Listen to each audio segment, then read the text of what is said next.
Bendiciones con todos. Tema 138. Las verdades de la palabra de Dios. Hoy Jesús le pide a su discípulo Juan que cuide de su madre. Y utilizamos San Juan capítulo 19, versículo del 25 al 27, que dice lo siguiente.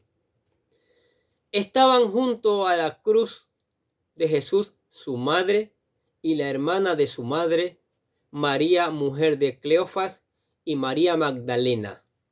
Cuando vio Jesús a su madre y al discípulo a quien él amaba, que estaba presente, dijo a su madre: Mujer, he ahí tu hijo. Después dijo al discípulo: He ahí tu madre. Y desde aquella hora el discípulo la recibió en su casa. Hemos llegado a otro de los pasajes exclusivos de Juan en cuanto al detalle que se nos da. Pareciera que no hay mucho que decir en cuanto a estos 3 versículos, pero lo cierto es que encierran una riqueza de conocimiento bíblico que nos edifica espiritualmente. Así como todo pasaje de las Sagradas Escrituras, la misión de Cristo estaba por consumarse en la cruz del Calvario. Su vida había sido dada en rescate de muchos que harían suya esta bendita esperanza. Pero antes de entregar su espíritu y consumar su plan, él ve la aflicción y el dolor de su madre, María, y a pesar que se encuentra en sus últimos momentos de vida, se asegura de consolarla y dejarla en manos de personas que cuidarían de ella, mostrándonos así su gran amor aún en los momentos más difíciles que tuvo que atravesar. Las mujeres a los pies de la cruz. La escena de la cruz nos muestra que junto a ella, sí, allí en la cruz donde había sido crucificado Jesús, se encontraban María, la madre de Jesús, así como otras 3 mujeres. Leemos el texto. Estaban junto a la cruz de Jesús su madre y la hermana de su madre, María, mujer de Cleofas, y María Magdalena. En primer lugar aparece María, la madre de Jesús. Es curioso ver cómo los evangelistas se refieren a ella como la madre de Jesús y no por su nombre propio, María. María recibió el anuncio del nacimiento sobrenatural de Jesús siendo aún joven, antes de casarse con José. Recordemos el texto que está en Mateo capítulo 1, versículo 18 y versículo 21 al 24. El nacimiento de Jesucristo fue así. Estando desposada María, su madre, con José, antes de que se juntasen, se halló que habían concebido del Espíritu Santo. Dice: y dará a luz un hijo, y llamará su nombre Jesús, porque él salvará a su pueblo de sus pecados.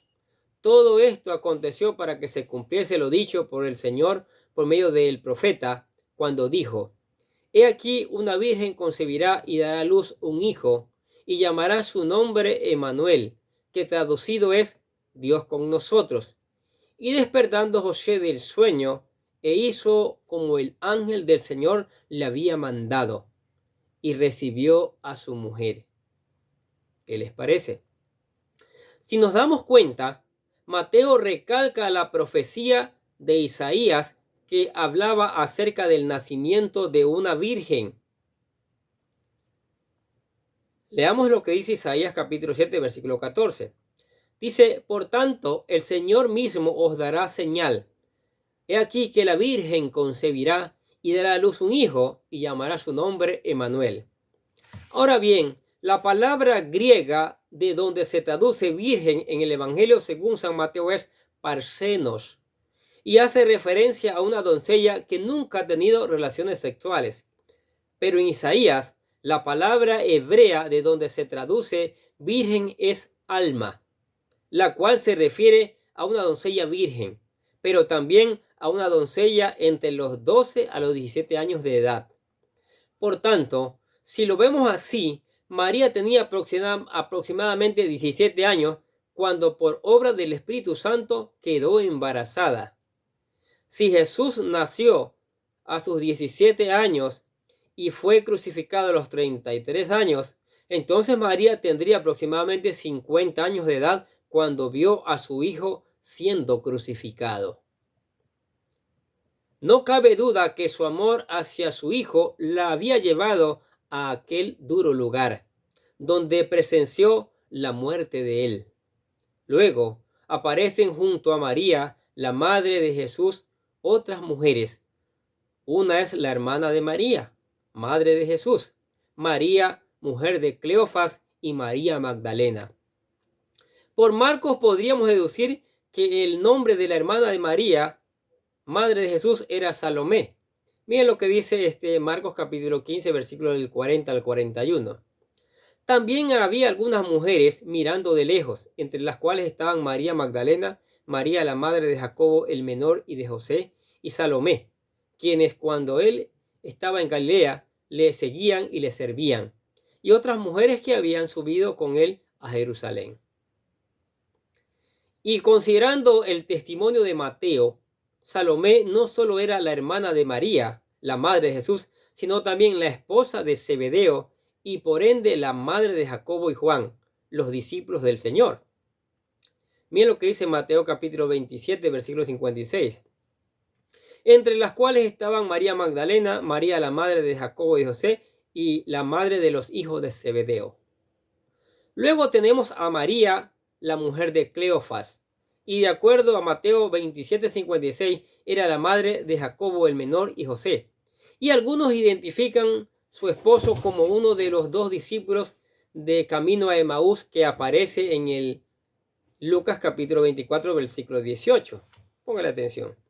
Respondiendo uno de ellos, que se llamaba Cleofas, le dijo: ¿Eres tú el único forastero en Jerusalén que no nos has sabido las cosas que en ella han acontecido en estos días?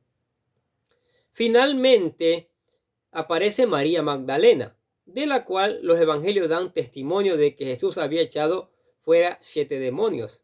Miren lo que dice Lucas capítulo 8 versículo 2. Y algunas mujeres que habían sido sanadas de espíritus malos y de enfermedades, María, que se llamaba Magdalena, de la que habían salido 7 demonios. Estas fueron las 4 mujeres que estaban a los pies de la cruz y durante su ministerio estuvieron presentes apoyando y sirviendo hasta el momento de su muerte, lo cual nos habla de la gran fidelidad de estas a su Señor. En los tiempos de Jesús, las mujeres eran vistas como con cierto desprecio y a las discípulas generalmente no se les daba mayor importancia. Sin embargo, nuestro Señor debió haberles dado gran relevancia en su ministerio y de hecho, la Escritura nos dice que no solo estas eran las que servían, sino habían otras. Miren lo que dice Lucas capítulo 8, versículo del 1 al 3. Aconteció después que Jesús iba por todas las ciudades y aldeas, predicando y anunciando el evangelio del reino de Dios, y los 12 con él, y algunas mujeres que habían sido sanadas de espíritus malos y de enfermedades, María, que se llamaba Magdalena, y de la cual habían salido 7 demonios, Juana, mujer de Chuza, intendente de Herodes, y Susana y otras mujeres que le servían de sus bienes. Así que estas mujeres le habían servido a Jesús durante su ministerio, mostrando su fidelidad aún en el momento de su muerte, ya que, de acuerdo a Juan, éstas se acercaban a la cruz y lloraban la muerte de su maestro, sin tener las represalias de los romanos o los enemigos de Jesús. ¿Qué les parece? Las mujeres ayudando a Jesús, sirviendo a Jesús. Y eso es maravilloso. La preocupación de Jesús en la cruz. Jesús estaba a punto de consumar la misión por la cual había venido a este mundo, morir por nuestros pecados. Sin embargo, antes de hacerlo, expresa su preocupación por aquella mujer que fue la madre de su humanidad y sabiendo que ésta estaba consolándola y abatida por la terrible escena que presenciaba, decide encargar a uno de sus discípulos para que se estuviese con ella para consolarla y cuidarla. Escuche lo que dice el texto. Cuando vio Jesús a su madre y al discípulo a quien él amaba, que estaba presente, dijo a su madre: Mujer, he allí tu hijo. Después dijo al discípulo: He ahí tu madre. Y desde aquella hora el discípulo la recibió en su casa. Lo más seguro es que María era una viuda para este entonces, ya que su marido José no tiene participación en los evangelios durante el ministerio de Jesús. Y aunque tenía otros hijos, pero ninguno de ellos había creído todavía en Jesús como Mesías. Pero por ello decide encargarle al que llama aquí el discípulo, a quien él amaba, que le recibiera como si se trataba de su propia madre. En cuanto a la identidad del discípulo amado, la mayoría de los estudiosos opinan que se refiere a Juan el apóstol, el autor del Evangelio. Sin embargo, cuando se refiere a sí mismo, no lo hace con su propio nombre, sino que bajo el calificativo del discípulo al que él amaba, como también está en Juan 13:23, 19:26, 21:7. Hay otros que no están de acuerdo con esta suposición y dan una menos probable, identificando al discípulo a quien Jesús amaba con Juan Marcos, el autor del Evangelio según San Marcos, e hijo de María, una mujer cristiana donde la iglesia llega a reunirse más adelante. Miren lo que dice Hechos capítulo 12, versículo 12. Y habiendo considerado esto, llegó a casa de María, la madre de Juan, el que tenía por sobrenombre Marcos, donde muchos estaban reunidos, orando. Sin embargo, esta teoría es muy poco probable. En este pasaje se deja ver algunas enseñanzas importantes para nuestra vida cristiana. Lo primero es el cuidado que Dios tiene de las personas más vulnerables de la sociedad. María era una mujer viuda y generalmente junto con los huérfanos, eran considerados como la parte de la población de mayor necesidad. Sin embargo, desde el Antiguo Testamento, Dios se había identificado con los más débiles y vulnerables de la sociedad, haciéndoles llamar Dios de huérfanos y de viudas, defensor de los desamparados. Sí, miren lo que dice el Salmo capítulo 68, versículos del 5 al 8. Padre de huérfanos y defensor de viudas, es Dios en su santa morada. Hace habitar en familia a los desamparados, saca a los cautivos a prosperidad. Jesús, preocupado por la situación de María, se la encarga a su discípulo amado, Juan, el cual, teniendo el conocimiento del reino de Dios en su corazón, estaba apto para tal tarea.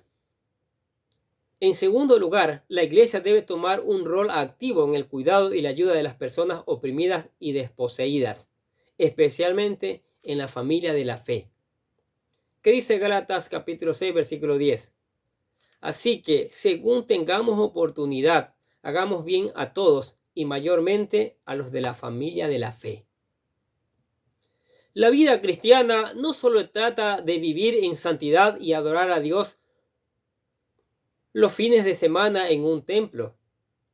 Debe también enfocarse en apoyar y ayudar a las personas de gran necesidad dentro de la sociedad. Obviamente, esto comienza por compartirles el mensaje de amor del Evangelio, pero también se espera la ayuda material a los tales. Esto lo dice así Santiago, capítulo 1, versículo 27. Escuche. La religión pura y sin mácula delante de Dios el Padre es esta: visitar a los huérfanos y a las viudas en sus tribulaciones y guardarse sin mancha del mundo. Más adelante Santiago dice que de nada sirve afirmar tener fe si realmente no somos movidos en misericordia a ayudar a aquellos que lo necesiten. Santiago capítulo 2 versículos 15 y 16 dice: y si a un hermano o a una hermana están desnudos y tienen necesidad del mantenimiento de cada día, y alguno de vosotros le dice: id en paz, calentaos y saciaos, pero no le dais las cosas que son necesarias para el cuerpo, ¿de qué aprovecha? Aquel día Juan aceptó la tarea que Jesús le ponía no como una carga, sino como una consecuencia de un corazón misericordioso que sabe consolar a los necesitados y a los angustiados. Finalmente podemos ver la importancia de mantener la unidad de la familia. Juan tenía que comenzar a ver a María como su madre y viceversa. Y esto nos habla de la importancia que la familia tiene en el reino de Dios.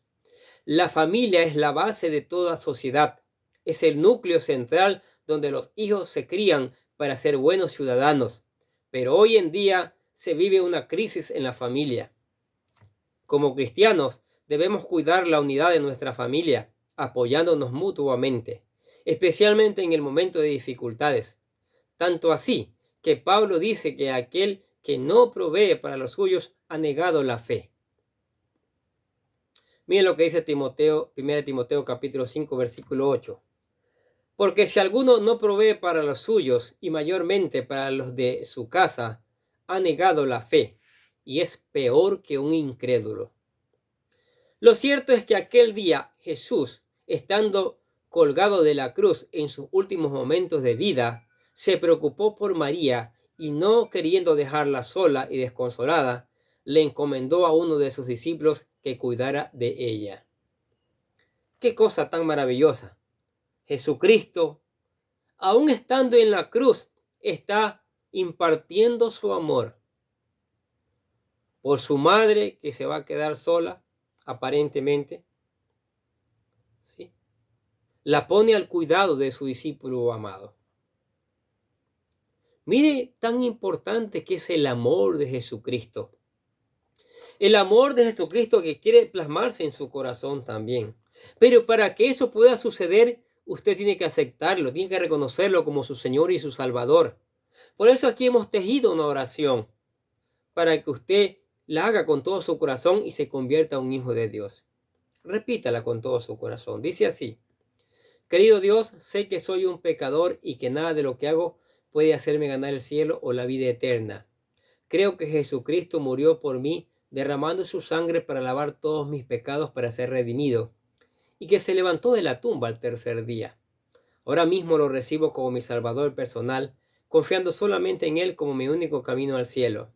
Señor Jesús, séllame con tu Espíritu Santo y escribe mi nombre en el libro de la vida. Decimos gracias, amado Padre Celestial, por regalarme la vida eterna. Se hizo un hijo de Dios maravilloso. Ahora lea la palabra, estúdiela, busca obedecerla. Cante, ore en cada momento, en cada circunstancia y venga a la iglesia para seguir aprendiendo estas maravillosas verdades. Amén. Oremos. Padre, te damos gracias por la palabra. Tu palabra enseñándonos en cada versículo. Jesús dando testimonio de su palabra en cada profecía cumpliéndose, mi Dios. Aún en la cruz derramando su amor por los más necesitados, mi Dios. Y por esa palabra maravillosa que cada día trae a nuestras vidas, te damos gracias. Alabamos y glorificamos tu nombre, Señor. También te damos gracias por tu amor, por tu misericordia y por tus bendiciones que son maravillosas cada día. Oramos por la iglesia, mi Dios. La iglesia necesita de la unción de tu Espíritu Santo.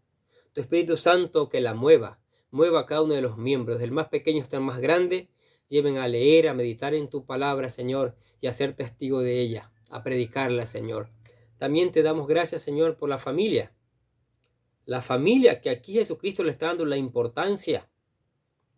La familia tiene que ser ungida por tu Espíritu Santo. La familia tiene que ser llena de tu Espíritu Santo, Señor, para que lleve tu palabra, para que predique tu palabra, para que pongan en práctica tu palabra, Señor. También te damos gracias por los amigos, por los discípulos, por los compañeros, por todos aquellos que escuchan la palabra de Dios cada día. Que esta palabra, tu Espíritu Santo, la haga cumplir el propósito para el cual fue enviada, Señor. Que pueda germinar en una cantidad de frutos para gloria de tu nombre, Señor. Y por eso te alabamos en el nombre del Señor Jesucristo. Y decimos amén. Y los bendecimos a ustedes que escuchan cada día la palabra de Dios. Sigamos escuchando, sigamos reenviando, sigamos poniendo en práctica. Y nosotros desde acá les deseamos que tengan un día, pero lleno de bendiciones.